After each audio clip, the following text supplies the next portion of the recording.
गुरुर्ब्रह्मा गुरुर्विष्णु गुरुदेवो महेश्वर गुरुर्साक्षात् परं ब्रह्म तस्मै श्री गुरुवे नमः। अखण्डमण्डलाकारं व्याप्तं येन चराचरं तत्पदं दर्शितं येन तस्मै श्री गुरुवे नमः। गजाननं भूतगणाधिसेवितं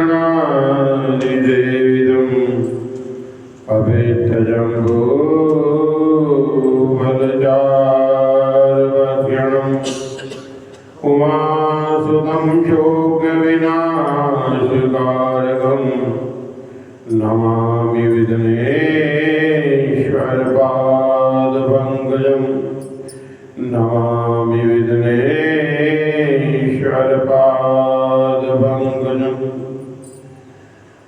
शान्ताकारं भुजगशयनं पद्मनाभं सुरेश्वरं विश्वाधारं गगनसदृशं मेघवर्णं शुभांगं लक्ष्मीकान्तं कमलनयनं योगिभिर्ध्यानगम्यं वन्दे विष्णु भवभयहरं सर्वलोकगणाधं सर्वलोकगणाधं। आज कार्तिक कथा का छठा दिन।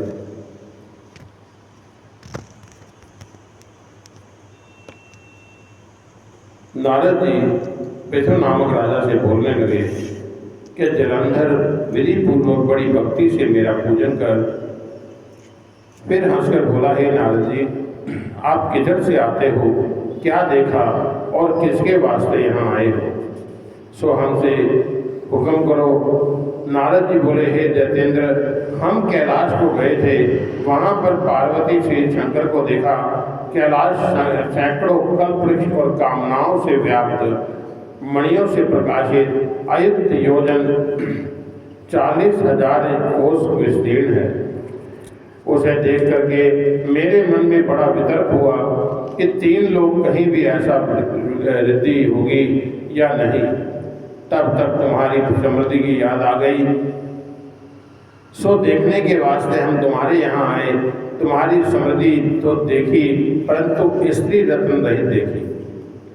इससे शंकर जी ने, ज़्यादा समृद्धिमान कोई नहीं है, वे कैसे हैं, रोग रहित, कामदेव के शत्रु, जटाजूट बांधे, विश्व जिनके तंत्र में, आत्मा जिनके वश में। हे दैत्येंद्र, यद्यपि तुम्हारे घर में अप्सरा या नागकन्या भी है, तो भी पार्वती सदृश कोई नहीं है। जिसके सुंदर तारूपी समुद्र में डूब के ब्रह्मा मोह को प्राप्त हुए, वह धैर्य छोड़ दिया, उस पार्वती की उपमा दूसरे किसी के साथ भी नहीं है, अर्थात किसी की नहीं है। अरे जलंधर, जिस पार्वती का रूप देख देख करके ब्रह्मा ने कई ऐसी अप्सरा पैदा की, परंतु उसके समान एक भी न हुई। इस जैसी स्त्री रत्न भोगने में शंकर की समृद्धि है, वैसे सर्वरत्नाधि भी तुम्हारी नहीं है। इस तरह नारद जी पृथु नामक राजा से कहते हुए ऐसे बोलकर मेरे चले जाने के बाद पार्वती का रूप सुनने से जलंधर का काम ज्वर भड़क गया। तब विष्णु जी की माया से मोहित होकर के जलंधर ने राहु को बुला के शंकर के पास भेजा। सो राहु चंद्र सदृश बन के अपने तम से काले करता हुआ कैलाश पर गया। द्वारपाल नंदी ने रोका। पीछे शंकर के हुक्म से राहु को अंदर ले आए। फिर शंकर जी ने राहु को देख करके भौहें से बोलने की आज्ञा दी। तब राहु बोलने लगा कि हे वृषध्वज, देवबन सेव्य व त्रिलोक्य के तथा सब रत्नों के स्वामी जलंधर का हुक्म सुनो। शमशानवासी हड्डियों की मालाएं पहनते हुए तुम्हारी ऐसी सुंदर स्त्री पार्वती कैसे? तुम्हारी औरत ऐसी सुंदर है और तुम दिगंबर धूल लगाए जटा रखाए योग में रत रहते हो, वह योग्य नहीं है। और सब रत्नों का मालिक मैं हूँ और तुम्हारी स्त्री भी रत्न है, हम ही को योग्य है। तुम भिखारी के योग्य नहीं है। नारद जी पृथु नामक राजा से बोले कि ऐसे राहु के बोलने पर शंकर की भोग के बीच में भयंकर वज्रपात प्रभाव वाला एक ऐसा पुरुष उत्पन्न हुआ। सिंह के समान मुख, जिह्वा जलती हुई, नेत्रों में अग्नि, खड़े बाल, सफेद देह, मानो दूसरा नरसिंह है। ऐसे पुरुष राहु को खाने के लिए दौड़ पड़ा। राहु देखते ही भागा, भागते ही राहु को पुरुष ने पकड़ा। तब राहु बोला, हे महादेव, मैं ब्राह्मण हूँ, मुझको खाने यह आया है, सो मेरी रक्षा करो। तब महादेव राहु के वचन सुनकर के पुरुष को रोक कर बोले कि अरे यह दूसरे का भेजा दूत है, मारने के योग्य नहीं है, इसे छोड़ दो। ऐसे सुनकर के पुरुष ने राहु को आकाश में फेंक दिया। ऐसे राहु को छोड़कर वह पुरुष शंकर जी से बोला कि हे स्वामी, मैं बहुत भूखा हूँ, भूख मुझे तंग कर रही है, क्या खाऊं? तब शंकर जी ने कहा, तुम अपने हाथ पांव का मांस खा जाओ। ऐसे ही शंकर ने कहा। वह पुरुष अपने हाथों पांव का मांस खा गया, सिर मात्र रह गया और धड़ को भी खा गया। तब शंकर जी प्रसन्न होकर के बोले कि आज से तेरा नाम कीर्तिमुख होगा और हमारे द्वार पर रहो। जो कोई लोग तुम्हारा पूजन नहीं करेंगे वे हमारे प्रिय कर नहीं है।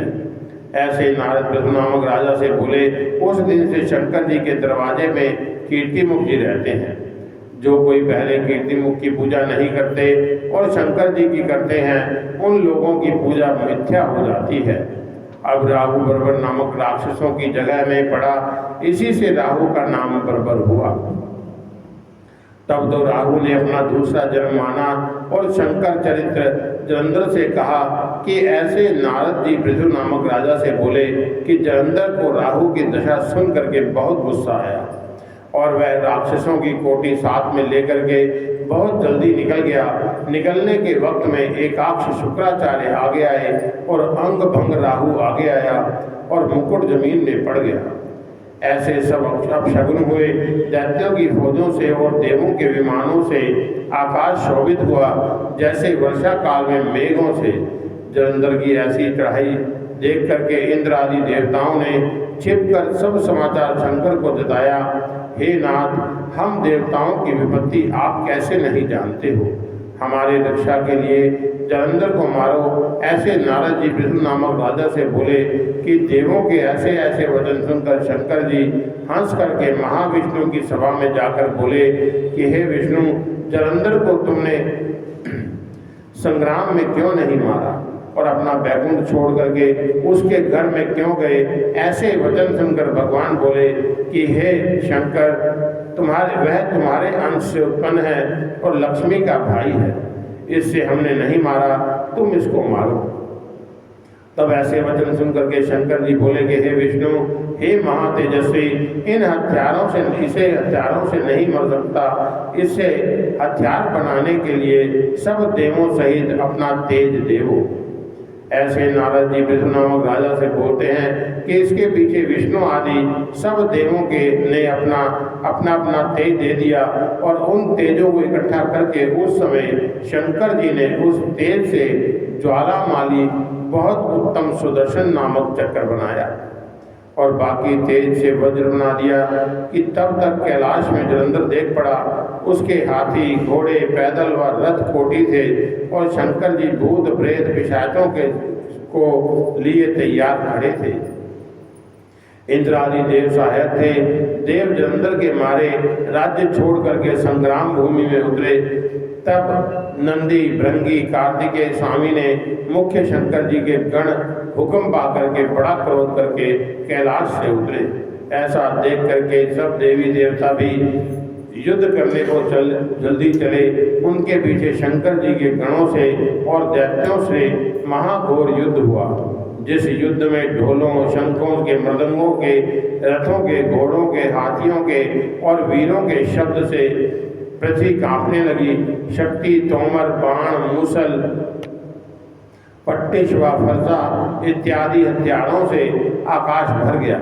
जैसे उल्काओं से मारे हुए हाथी, घोड़े, रथ व पैदलों करके पृथ्वी ऐसे शोभित हुई जैसे वज्र सहित शशिखंड। गणों से मारे दैत्यों के तथा दैत्यों से मारे गणों के मांस रुधिर चर्बी से पृथ्वी चलने योग्य नहीं रही। युद्ध में गणों से मारे गए दानवों को शुक्राचार्य मृत संजीवनी विद्या से फिर जीवित कर देते थे।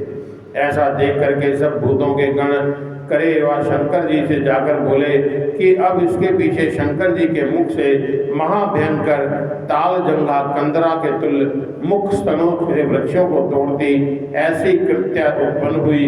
वह कृत्या युद्ध में आकर के दानवों को खाकर शुक्राचार्य को योनि में डालकर अंतर्ध्यान हो गई। ऐसे पकड़े गए शुक्राचार्य को देखकर युद्ध भूमि दुर्मद शंकर के गण मारने लगे। इसके पीछे गणों के डर से दुखित दानवों की फौज ऐसे भागी जैसे पवन के वेग से तृण समूह भाग उड़ जाता है। ऐसे भागी फौज देख करके जलंधर के सेनापति क्रोध युक्त शुंभ निशुंभ पराक्रमी कालनेमी आए।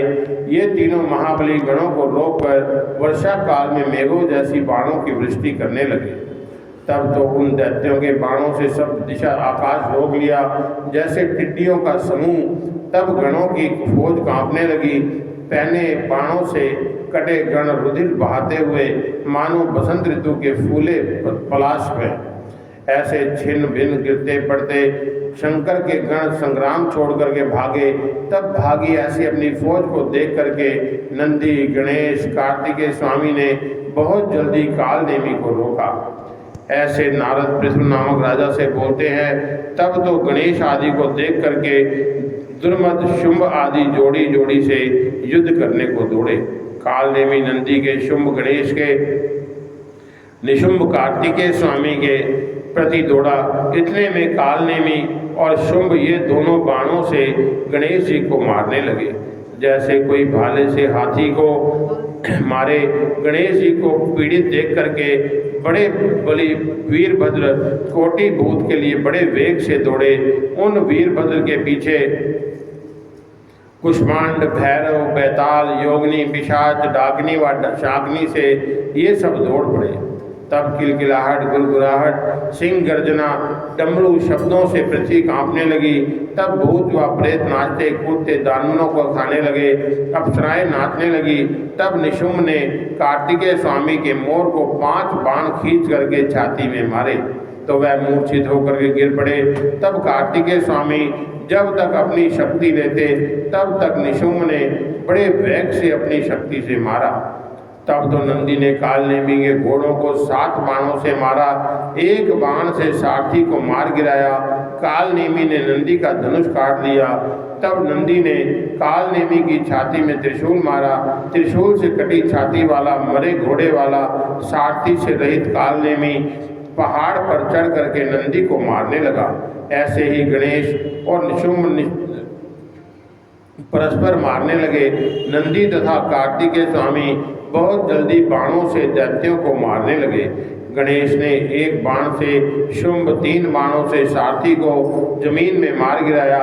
उसके पीछे शुंभ अति क्रुद्ध होकर के 7 बाणों से गणेश को, 3 बाणों से चूहों को मारकर मेघ के समान गरजने लगा।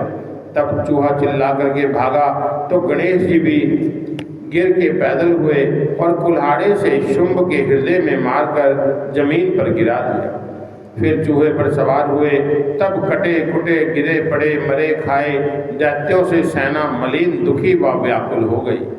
तब पीड़ित फौज देख करके ऊंचे पताका वाले रथ में सवार होकर के जलंधर गणों के सामने गया।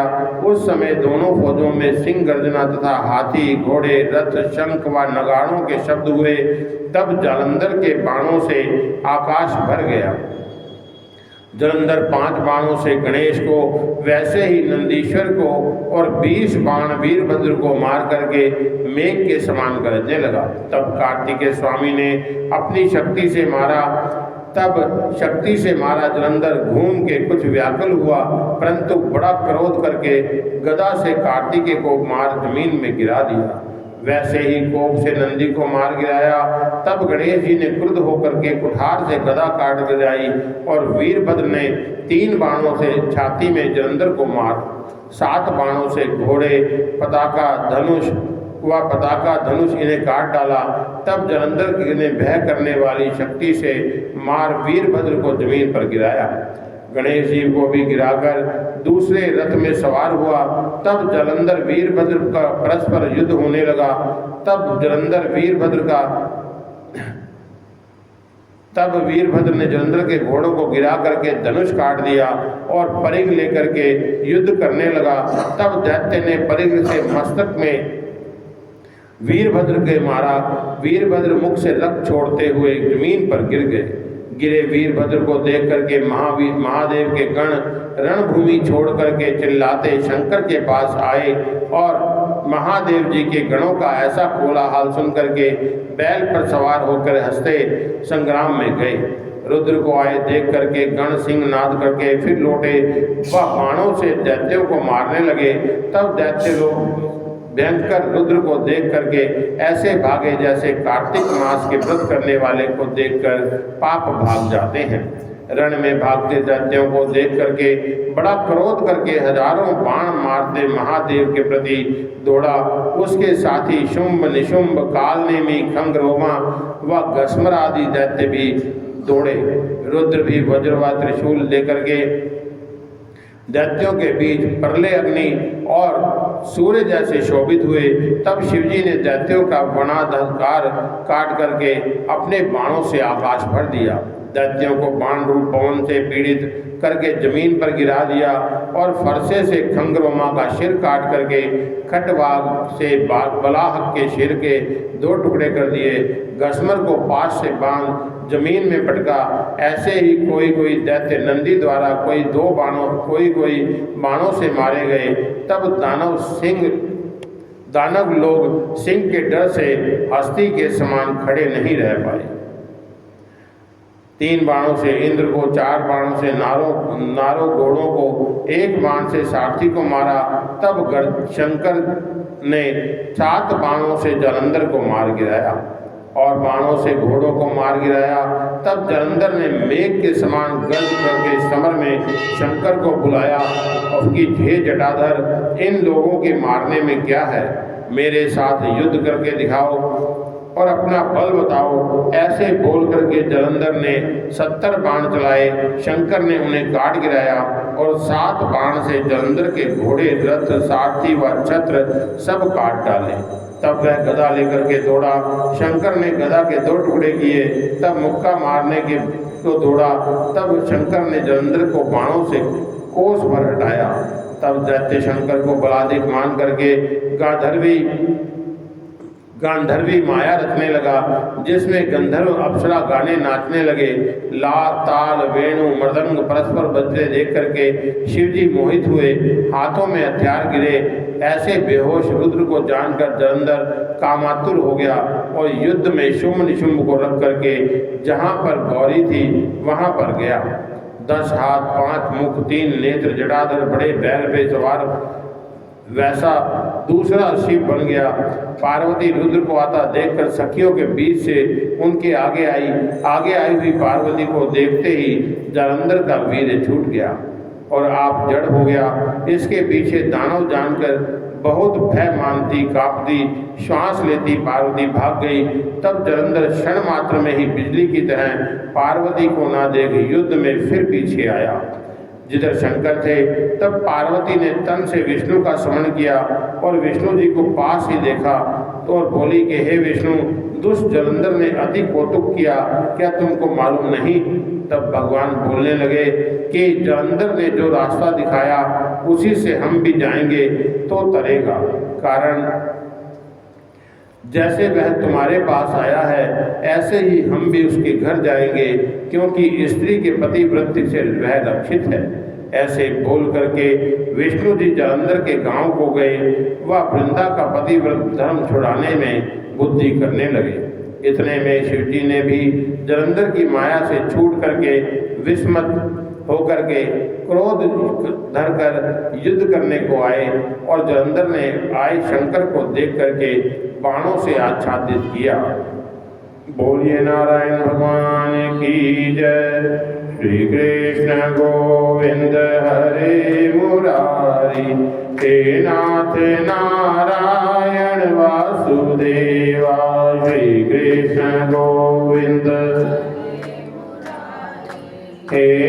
नाथ नारायण वासुदेवा, हे नाथ नारायण वासुदेवा, हे नाथ नारायण वासुदेवा, हे नाथ नारायण वासुदेवा, हे नाथ नारायण वासुदेवा।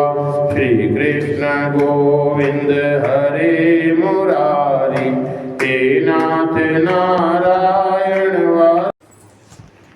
कर्पूर गौरम गणावतारम संसारसारम भुजगेन्द्रहारम सदा वसन्तं हृदयारविन्दे भं भवानी सहितं नमामि।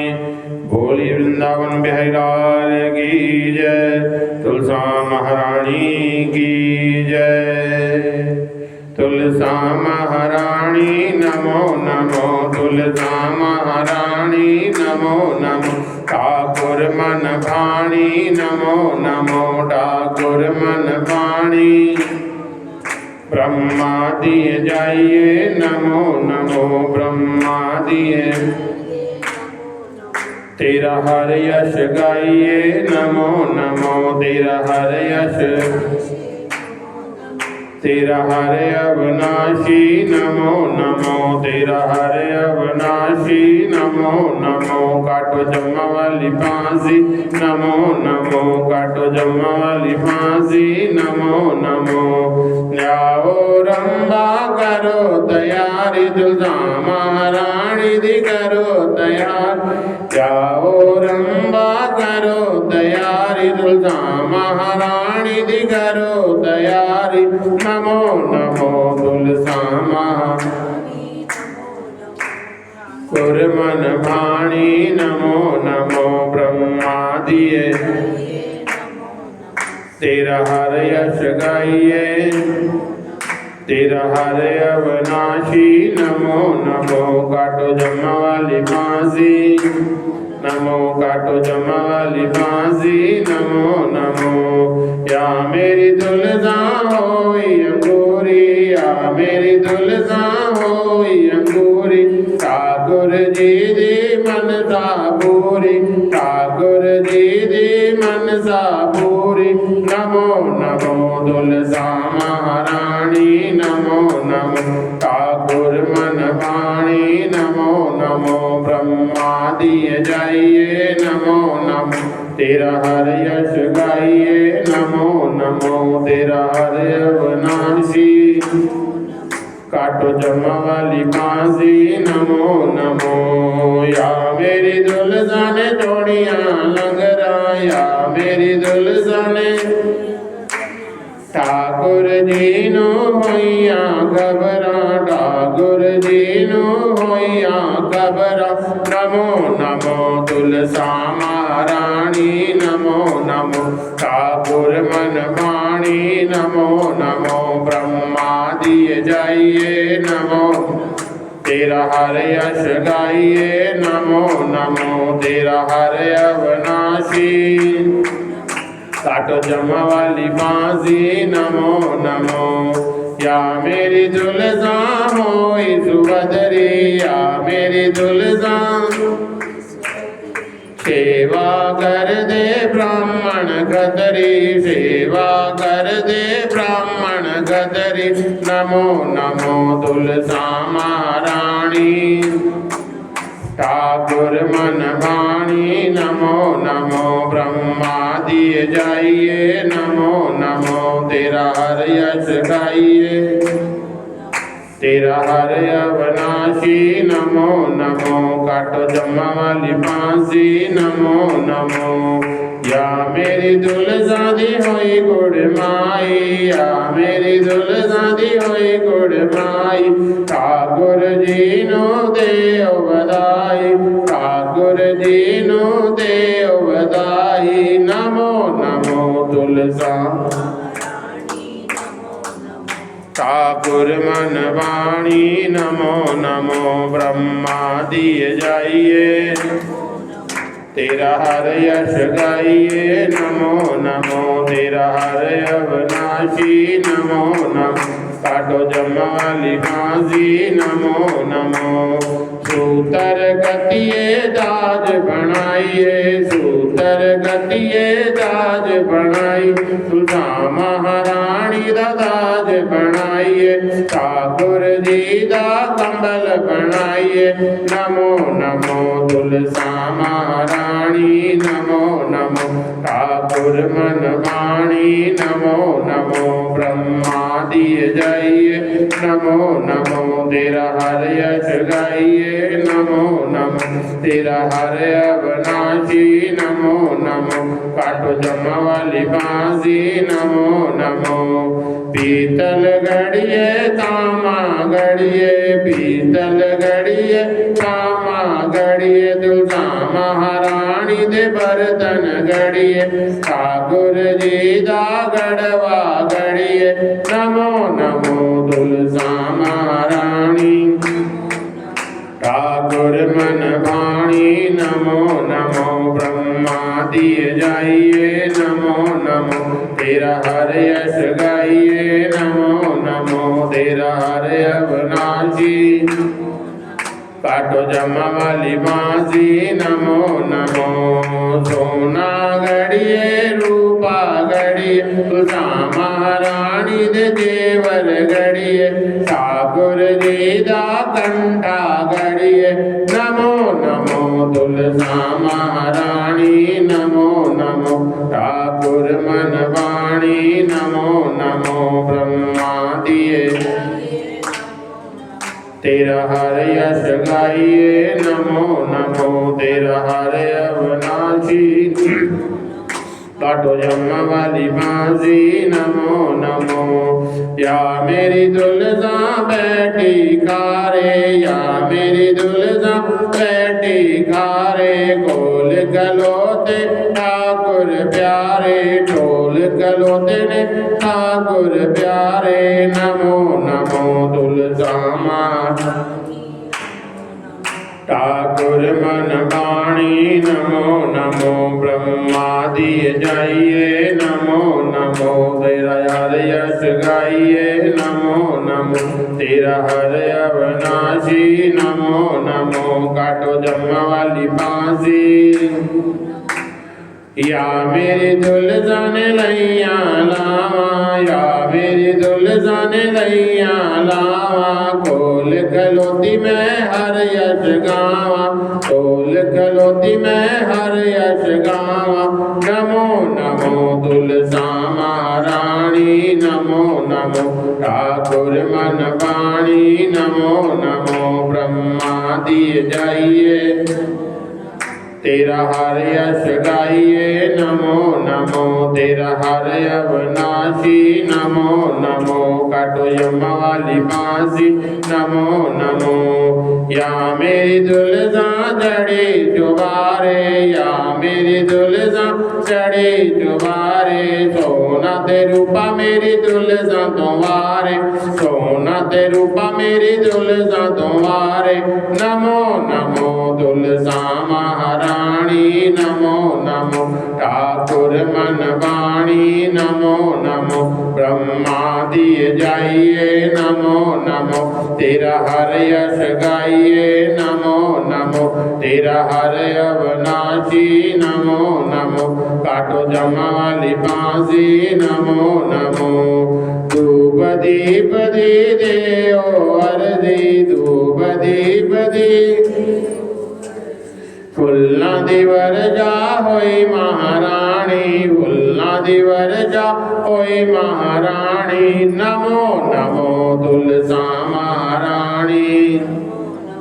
ठाकुर मन भाणी ब्रह्मा दिए जाइए नमो नमो। तेरा हर यश गाइए नमो नमो। तेरा हर अविनाशी काटो जमा वाली बांसी नमो नमो। काटो जमा वाली बांसी नमो नमो। बोली तुलसा महारानी की जय। वृंदावन बिहारी लाल की जय। धर्म की अधर्म का प्राणियों में विश्व का गौ माता की, भारत माता की, सत्य सनातन धर्म की, महामाई माँ कालका की, भारत माँ के समस्त ऋषियों की धर्मी जयकारा। हर हर महादेव। सर्वे बंधु सुखिनः सर्वे सन्तु निरामयाः सर्वे भद्राणि पश्यन्तु मा कश्चित् दुःखभाग् भवेत्। ओम शांति शांति शांति। ओम